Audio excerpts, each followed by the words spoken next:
Hi, man. This is the Stoned Old Man Show. And I'm the Stoned Old Man. And this is my show, man. Alright. Uh, let's see.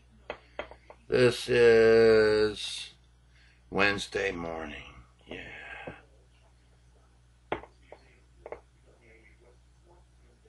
It's such a pleasant day in the neighborhood. Yoda, leave the cats alone.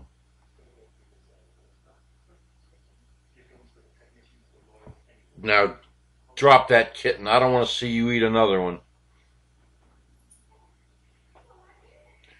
Okay, man. It's time for the Stoned Old Man Show. And I'm the Stoned Old Man. And this is my show. Oh, wow, I already did that. Okay.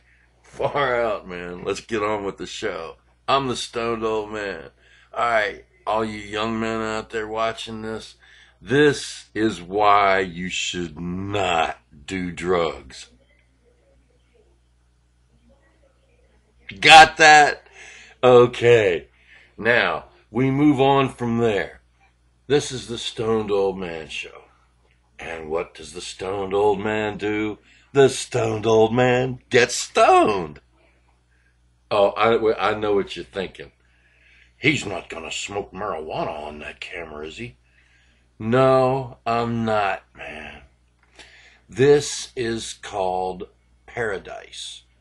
It is a legal incense, a blend of teas. Basically, it's chamomile tea, black tea, red tea, motherwort, hobwort, mudwort, all these different kinds of teas mixed together to make an incense that you can either set out like potpourri or burn like incense. All right? Well, it just so happens that this stuff is treated with a synthetic cannabinoid that itself is not a controlled substance. It is not illegal. And if you burn the incense in a pipe and inhale the concentrated smoke and hold it in a little bit, just like you would do with the illegal kind of stuff, you'll get an effect that's pretty much the same as the illegal kind of stuff, just doesn't last as long. So, no, this is perfectly legal. I'm not breaking the law.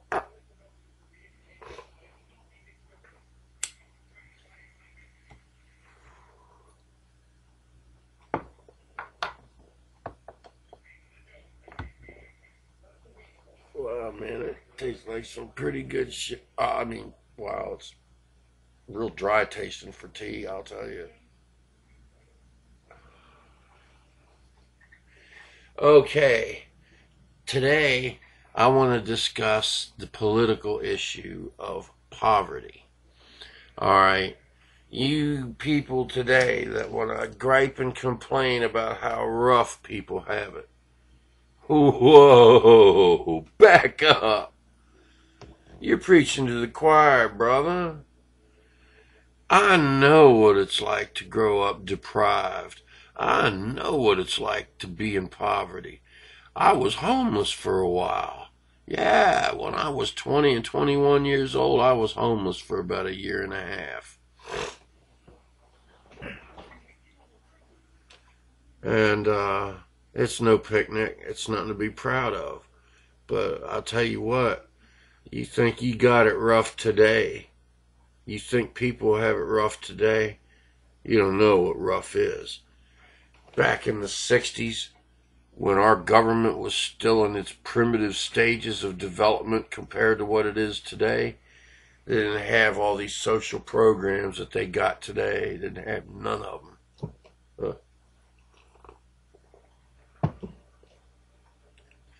Mom couldn't afford a babysitter. My dad died when I was a baby. We grew up, Mom's only income was veterans benefits and Social Security. She got veterans benefits because my dad was military and he died. She got his benefits. She got Social Security too because her doctor declared her disabled. And we grew up poor. And I mean poor, poor. But I'll tell you what, Mom never flinched, never faltered. She was at the switch 24/7. God bless her.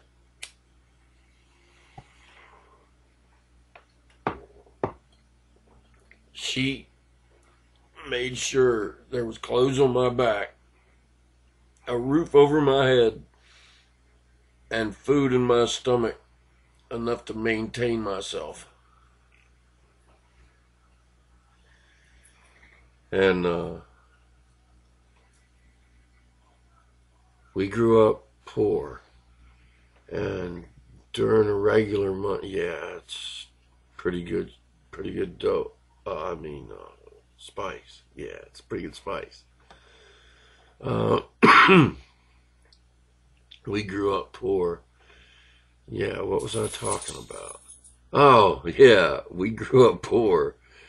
Well, yeah, we did, man. We grew up poor, man. We were poor. We didn't have a pot to pee in. We were poor, man. Well, you get on with it. All right, man. Shit.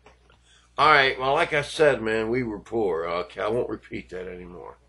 But anyway, during a regular month, a 4-week month, Mom had the budget down pat. Everything was groovy. It was cool, man. For a 4-week month, everything was just on time. Rock solid. Now, I had to wear the same clothes 2 days in a row, so Mom would always yell at me if I got any kind of spillage on them or anything. So I was careful never to do that because I didn't want Mom yelling at me.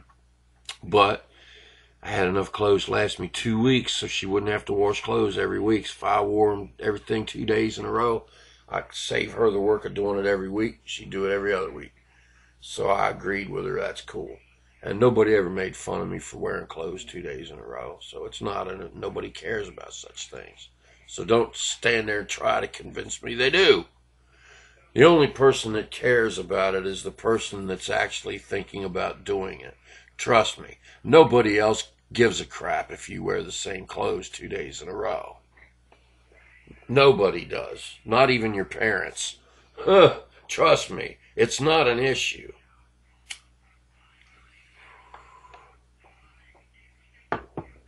Now, what would happen on a 5-week month, though?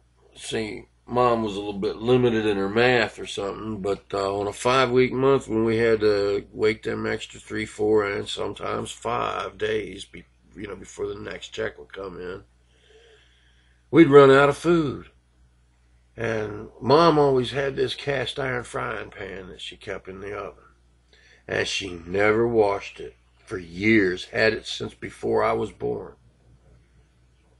And at the time, I was like 11 years old, and she'd had that thing for about 10 or 15 years before I was even born. And she had never washed it once the whole time she'd had it. And she used it 3, 4 times a week, easy. And she would get that thing in she wouldn't never wash it. She'd wipe it out with a paper towel after it cooled off when she used it. She'd pour out any liquid grease that was in it and get rid of that. And then she would just wipe it out with a paper towel and stick it back in the oven. And that's where she stored it till she used it again.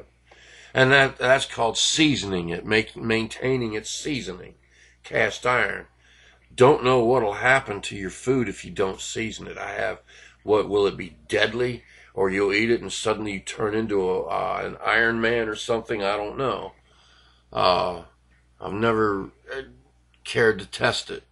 Not that I had the time to worry about it. But anyway, Mom would get this cast iron skillet out of the oven on them long months, and the day before the check was supposed to get there, we'd be hungry. I mean, I'd be staggering a little bit when I walked more than 10 feet because I was hungry. Right? Mom knew that she had to do something to keep us going, to give that oomph, get across that finish line. So she'd get that skillet out the oven, and she'd put it on the big front burner. She'd turn that burner on medium high. And in less than 5 minutes, that thing would be glowing red, and we could both stand above that frying pan and just get fortified visions of all the great meals yet to come from this wonderful frying pan. And that's how we would sustain ourselves for the last 24, sometimes 48 hours of a long month. So next time you think you know somebody that's got it bad, remember that little tale of woe. That's poor.